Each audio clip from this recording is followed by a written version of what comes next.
It's the IDP show, now you know.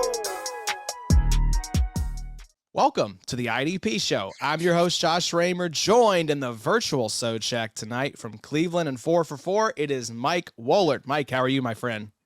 How are you doing, Josh? Thank you for having me again. I'm sure your audience is probably sick of seeing my ugly mug every once in a while. So, but thanks for having me. Streets are continuously clamoring for Mikey Dubs, so we appreciate you joining us. We know it's a big night. There's some wrestling going on in your hometown. There's 2 Monday Night Football games on, so we got a lot of stuff going on, but it's week 15, Mike. Playoffs. Saturday football too. Saturday football coming up this week. We got week 15. The fantasy playoffs are starting, so we got to get the folks right. We got to talk about waivers. Just like every week, we had some injuries. We had some new developments come out of these games from week 14. So we're going to talk you through all the waiver candidates you need to know, defensive line, linebacker, and DB, as well as some drop candidates. So what do you say we get into it, Mike? Let's do it. All right, let's start off with defensive line targets that you might want to look to see if they're on your waivers. We're going to start off in Houston with Jonathan Grenard, 63% of snaps. On Sunday, 26.3 points, 6 tackles, 2 sacks, and he was DL2 on the week. DJ Wanham, Minnesota Vikings, next up, 94% of snaps. Good grief. 13.75 points, 5 tackles, and a sack. He is rostered in just 21.4% of leagues. Zach Allen, Denver Broncos, 75% of snaps, 11.3 points.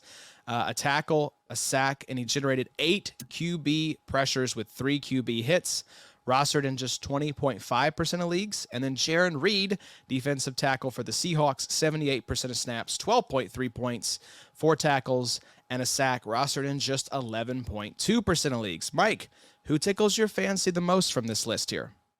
I actually like Jonathan Grenard playing alongside Will Anderson. Not only obviously getting the pressure or the points, but pretty decent pressure rate, a little over 11%, 18% win rate. So he's got those pass metrics you like to see. He's got 12 quarterback hits. So he's just been a little bit, he could be at 13 or 14 sacks with those QB hits. He's already set a career high for tackles and sacks already. 4 games left, and has really been a really solid player.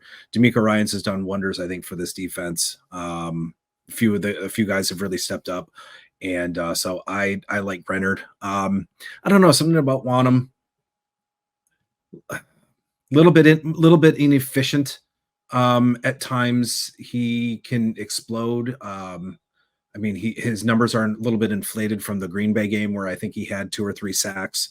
But he's just one of those guys that I think is also just a little bit inefficient. So if I was probably going to prioritize these guys, I'd probably make Renner probably my my top choice. Yeah, I agree. The matchup too is juicy against Tennessee. Been very favorable for opposing defensive linemen. Grenard has sacks in back-to-back games now. I think Wanham is pretty meh overall in terms of quality of play, but what you can't deny, Mike, 94% of snaps, and he has had more than 90% in 6 straight games, which is insane for a defensive lineman. There's not a lot of guys playing that many snaps.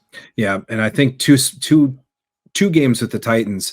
And I even hate to say, the Browns have had some trouble on the offensive line. They just lost DeJuan Jones for the season. So they've done a decent job in pass protection, but at just some point, what is something going to break? Like when's the bow going to break? I guess you could say. So, decent matchup with the Browns, and even the Colts. If Grenard can get matched up on the right side, I think, of Indy's line, I think that's kind of where the weak link is, if I'm not mistaken.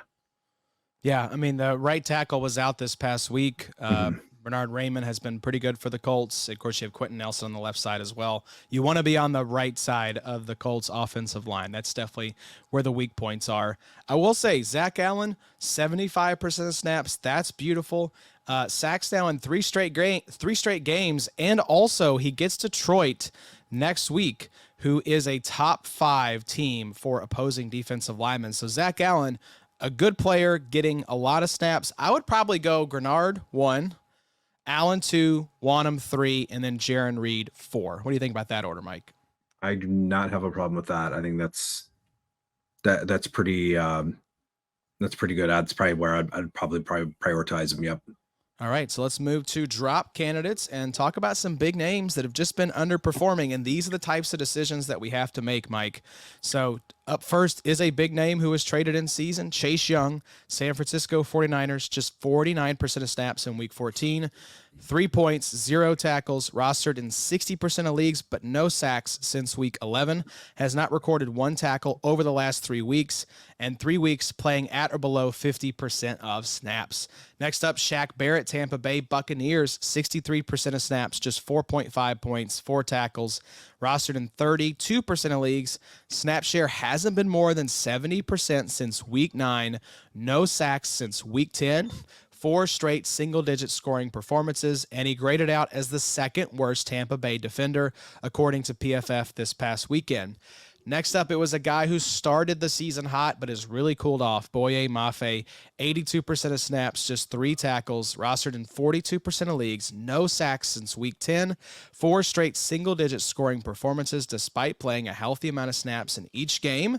Mike, what do you think about any of these drop candidates? If you're got these guys on your roster, maybe some of these waiver targets are out there, are you pulling the trigger to let go of any of these guys? Chase Young is tough just because of probably the opportunities that he typically can get, but dropping below a 50% usage rate is usually never a good thing. And I think they're a pretty good eye for talent. So I think Zaven Collins, I think, is another one that I think it could, if he's rostered, I think you could definitely drop him if you haven't already. Barrett's been a surprise just because he's been pretty consistent over the last couple of years. Mafe, I think, is also just kind of maybe a guy. So if I was going to drop probably any of those guys, I'm definitely going to I'd probably put Mafe. He's more of a streamer. Shaq Barrett probably is one. I don't know. Chase Young, I'm probably, I guess you have a FOMO. I don't know. I would probably have, I don't think I'd have a problem dropping him. But yeah, I think, maybe even Leonard Floyd might be another one just because of the rotation they use in Buffalo. He's kind of that boomer bust candidate. DeMarcus Lawrence, I think, is also one, you would think he could, playing alongside Micah Parsons. It's almost like playing alongside, Nick Bosa. You should be able to feast. So, and the emergence of Yaya Diaby has probably pushed Shaq Barrett off a little bit. So, yeah, those guys I don't necessarily have a problem with. Yeah, dropping guys is always tough. These are all streamable guys. I don't mind Chase Young's probably the one I have the least amount of trouble sitting down because of the low snap share. I probably would hold on to Mafe just because we've seen what he can do. Yep. And he's getting the snaps. I mean, I'm just going to basically prioritize this by who's playing, because if we're looking at the factors that are going to lead to success, snaps is going to be top of the list for all these guys. So Mafe's the one I'd probably have the hardest time letting go. I don't have any trouble letting Shaq Barrett or Chase Young go. Because you've got guys up here that are playing 75% of snaps in Zach Allen, 94% of snaps in DJ Wanham, 63% for Jonathan Grenard, and he's producing. So, yeah, I'd much rather start those guys, especially with some of those juicy matchups coming up. But yeah, I would. With Mafe, I mean, he's already produced quite, more sacks than you probably would have bought. At the beginning of the season, he was probably a waiver wire guy. I mean, he's got a 21% win rate, 43 total pressure. So I'd probably keep him. And like you said, it's the usage. You want guys on the field. You can't score points if you're not on the field unless you're playing some sort of bizarro negative type fantasy league, which if you do, I'd be interested in seeing that scoring. Yes, I would love to see the Bizarro scoring. That'd be a lot of fun to check out. But let's move to linebacker targets, Mike, everyone's favorite position. And let's start, of all places, speaking of Bizarro, in New England, with Jelani Tavai, 71% of snaps, 16 points, 14 tackles, rostered in 32% of leagues. Ivan Pace Jr., we've been loving this guy all season, and now we've finally gotten 3 straight monster games. in 3 straight games of playing 100% of snaps, 31.8 points in week 14, 13 tackles, a sack, and a pick. Rostered in just 25% of leagues. Michael Walker, Pittsburgh Steelers, just 44% of snaps, but he made the most of it. 15.25 points, 3 tackles, and a pick. Rostered in just 11% of leagues. Andre Smith is the fill-in for Nate Landman. 76% of snaps, 12.3 points, 8 tackles. Duke Riley is going to be filling in for Jerome Baker. 56% of snaps, 10.75 points, 7 tackles, and a forced fumble. Remember, Jerome Baker was placed on IR, and Duke Riley rostered in just 5.2% of leagues. So we're recording this during Monday Night Football. The Dolphins are playing right now against the Tennessee Titans, so keep an eye on how Duke Riley does, because he is going to have that role. And then honorable mention, if he is still available, Josh Woods, Arizona Cardinals, 98% of snaps, 14.3 points, 11 tackles, rostered in just 10% of leagues. Mike, you're the Green Dot King. Who do you like from this list? Well, out of the guys here, I'm obviously going to prioritize the guys who are going to get the majority of the snaps. So like you want the guys that are going to be on the field. So I'm probably going to prioritize Ivan Pace, number 1, numero uno. He's going to be my top guy. It's funny. Somebody tweeted me. He was asking a few questions. Who should I start? Linebackers. I said, yeah, I'd start this guy. He's like, oh, Pace over everybody else, right? I'm like, yeah, start Pace. He's like, yeah, I didn't even realize. I totally forgot I had him. I saw him there. I'm like, dude, that's like finding $20 in your pocket. So I'm like, yeah, that's a good day right there. Exactly. So I'm like, dude, start Pace. Just that. Yep. Yes, him over everybody. So Pace and Riley are probably the 2 guys I'm probably going to put on, and Josh Woods. So those are kind of like the 1A, B, and C, because they're getting 100% of the snaps as the play caller. The other guys with Walker, I'd probably put Tavai next. And then, and then just kind of whatever. Another guy I'm probably going to throw on, if you don't mind. Jamin Davis is out for the season, so David Mayo is now back in our lives. So he's probably going to rest in around a 70 to 80% snap share. So when he did fill in, he appeared in 60% or more of the snaps when he was filling in for Cody Barton for that stretch while he was out. And I think he had 3. It was either he had about 3 out of the 5 games where he played like a full-time role of 80% or more of the snap. So like it or not, David Mayo is back in our lives, and beggars can't be choosers, especially if injuries have kind of decimated your roster. And at the linebacker position, there have been plenty of injuries. Luckily, no more bye weeks, but unfortunately, we can't turn the injuries off like we can in Madden, and injuries do not take a bye week. Yeah, I would say I'm right there with you. Josh Woods, if he is available, is going to be getting the snaps. I mean, Ivan Pace is probably rostered in your league if you're listening to this, but if he's not, blow every remaining fab dollar. You have to get this guy. He is going to be probably, a top 12 linebacker the rest of the way, Mike? I mean, I would say so. I mean, he's kind of, I hate to use the term league winner, but, an unfortunate injury to Jordan Hicks has opened up the playing time. We saw what Pace was capable of during the preseason. He got some early snaps and was like, okay, this guy is a freaking heat-seeking missile. And it's fun watching both him and Cameron Bynum. They've got 2 young, really good defenders in that field. So we could see how ripped off Pace got in the draft. He should not have been an undrafted free agent. Yeah. And I think people were scared away from his size, and he's playing well above his size. Yeah, a lot of teams are kicking themselves watching this guy who's, I mean, just his star is exploding right now, and you love to see it because not a lot of UDFAs get this kind of opportunity in their rookie season. So it's been cool to watch. Now, Andre Smith, this is very much contingent. I'm not putting in a waiver claim on him because we want to monitor how Landman is doing. So if Landman is playing, Andre Smith goes back to the bench. Michael Walker, I don't know. Landon Roberts is the main guy there.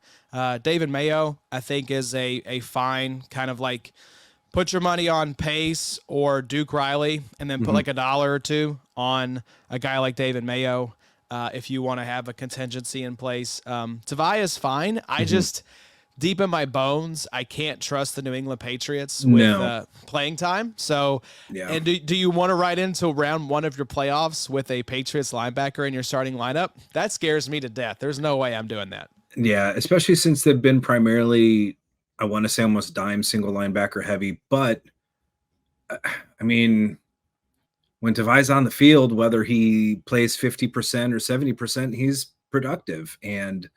But you can't afford to get one of those inconsistent weeks where you get a week where he maybe is playing 60% of the snaps and he gets you like 2 or 3 tackles. So unfortunately you can't really, you can't afford that. So, but yeah, the other guys, I'm not wasting a waiver priority. If waivers clear and they're first come first serve waivers, you need to just pick some guys up. If you can pick them up kind of for free without wasting any money or your priority, then that's probably the route I'd go. Better to preemptively pick up some of these guys. Better to have them and not have them used against you, just to be on the safe side. Yep, exactly. So this is the time where you got to play keep away from the other playoff teams as well. So if you have the roster space and you can get these guys to deprive your league mates, that's good gamesmanship right there. So let's talk about a couple drop candidates here, and these are both just because of injured players coming back into the lineup. Willie Gay, first up, Kansas City Chiefs. Nick Bolton is back. Willie Gay has had 4 straight single-digit games, 0 big splash plays since week 9, a lot of poor PFF grades, and like I said, it's going to be Nick Bolton there, and unless Bolton gets hurt again, then it will probably be Tranquil. I mean, it's just the linebacker rotation in Kansas City is so messy outside of Nick Bolton that I don't want to mess with it headed into the first round of the fantasy playoffs. And then Jack Sanborn, his snap share hasn't been more than 70% since week 9. And Tremaine Edmonds is back and fully healthy alongside TJ Edwards. We saw a great game from Tremaine Edmonds in week 14. And then Jaquan Brisker actually played 29 snaps in the box, 3rd highest number on the team behind the 2 starting linebackers. So there's just no meat left on the bone for Jack Sanborn. I think if you're holding both of these guys in redraft leagues, Mike, I'm fine, kicking these guys out the door for some of these other guys we've talked about. Yep. I think, and I think I think Drew Tranquil you can also drop, because with Nick Bolton back, that totally puts the kibosh on any type of IDP value that he had. Let's see. I'm just kind of scrolling through. Oh, another injury I think you need to keep in mind is Blake Cashman. If I'm not mistaken, I think he got hurt. So that's just another injury to kind of keep eye on. The one name that I think would be a drop, but I'm not sure if I could pull the trigger, is Jack Campbell. With Alex Anzalone coming back. I mean, Anzalone came back to his full-time role, but Campbell, even playing half the snaps, is still productive. So I don't know. What do you think? Is he somebody you would still keep, or? I would rather go with a higher snap percentage guy. Yeah. I mean, I just don't want to roll the dice that he plays 55, 60% of the snaps and has a bad week. I mean, I'm going to make the decisions that rely on the steadiest, sturdiest factors, and playing time is just the one that I'll go down swinging with guys that played 90 to 100% of snaps, then swinging for upside with a guy that may play 50%. We love Jack Campbell and he could pop off for a big game, but I think the most likely outcome is probably a lackluster performance. Yep. And I think we saw what Shaq Leonard's role is going to be, I think. I mean, I think he played 14 total snaps, and Cunningham and Morrow still dominated. So unfortunately, I think if you picked up Leonard, I may hold off another week, but I think he's going to be a drop candidate pretty soon here too. Yeah, I would go ahead and drop him. I mean, it's going to be Cunningham and Morrow unless one of those guys gets hurt. So if you want to hold him for a week just to see maybe if an injury pops up, but if you need the space, I have no problem getting rid of Shaq Leonard just because he's not going to get the playing time. No, it's pretty clear that he's not. That and even if he does play, I mean, he just hasn't been productive this season. So it's like you have to be really desperate if maybe there's an injury to Cunningham or Morrow to plug Leonard into your lineup, just because what are you really going to get from this guy? So let's move to DB, though, Mike, and some really nice names on this list. Starting in Philadelphia, speaking of, Sidney Brown, Eagles, 71% of snaps, 12.5 points, 8 tackles, rostered in just 19% of leagues.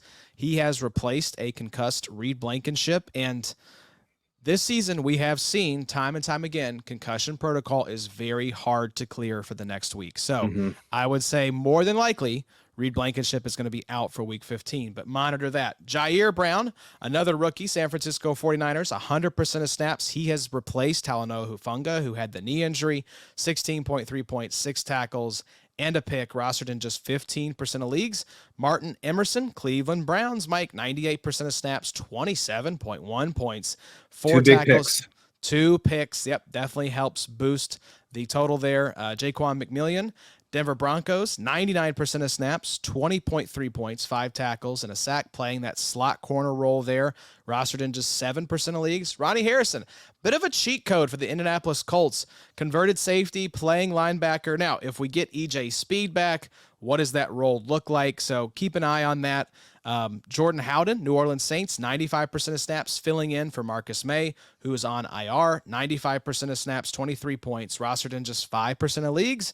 And then Marcus Williams and Geno Stone, with the news that Kyle Hamilton sprained MCL, out for a few weeks. Marcus Williams and Geno Stone are both going to be probably north of 90% of snaps, and rostered in just 23% for Williams and 14% of leagues for Geno Stone. Mike, these are some actually like really solid options that could be out there on your waivers. Who do you like? I usually try to go for the corners. I know we pretty much stream the corners. McMillian is interesting just because of his slot role. I like the slot role. And I think, if I'm not mistaken, I think Arthur Male also might be playing the slot role for Baltimore, because that's pretty much what Kyle Hamilton was. He was basically their slot corner.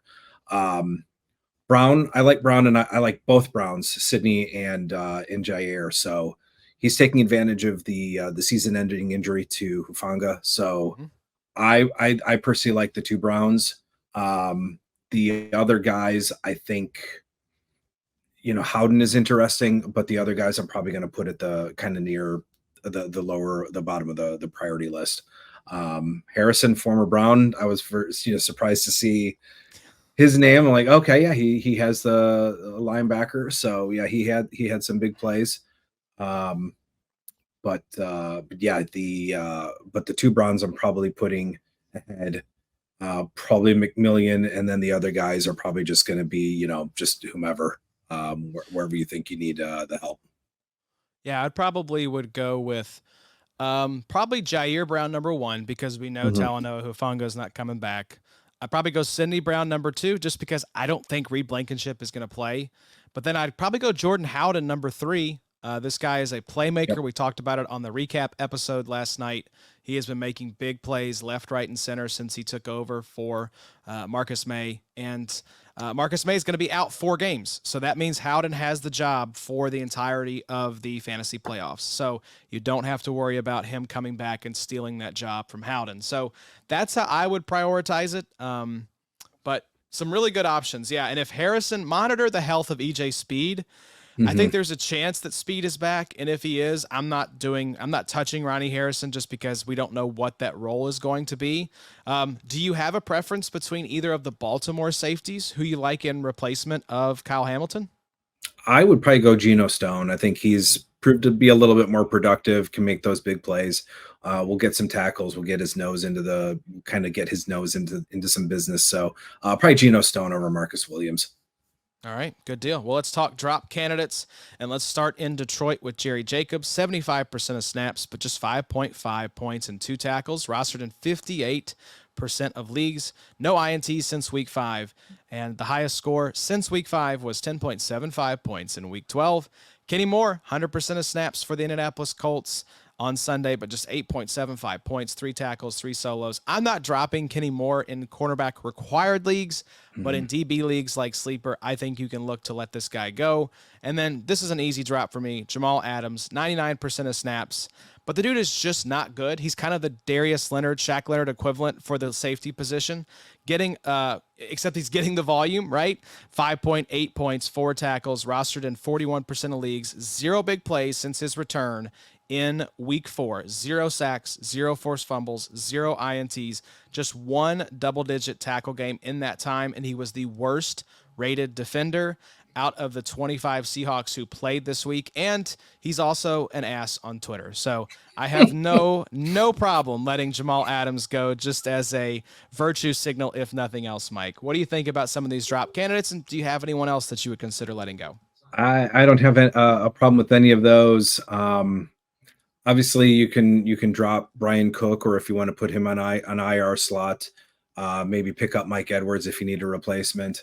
If you're holding on to Kareem Jackson, I know he's coming back from suspension, but I think PJ Locke has done enough to help hold him off. And Kareem Locke gets suspended every other. He's a nuisance. I think he likes being suspended. Yeah, yes, he's a dirty player. He makes dirty hits, and he's just one dirty hit away from being suspended again. So I think they're going to be watching him so closely if he gets back. I don't think he's getting the job back from No, PJ I don't think Locke. so either. I don't think so either. It sucks because it does make me nervous for Locke week 16 when Kareem Jackson will be back. So it's just a wait and see situation. I would love for Sean Payton to come out and say Locke has earned this role. Kareem Jackson is now the backup, but we'll just have to wait and see for when he gets back, Mike. Yep. Yeah. But I would be playing Jackson. Why would you want to play a guy like that? I almost think maybe even Andre Cisco can be a candidate. Single digit fantasy points. 4 of his last 5 has only gone over, I think, 5 total tackles. Or 4, he only has a 7 tackle game against the Bengals. And has just been in single digits for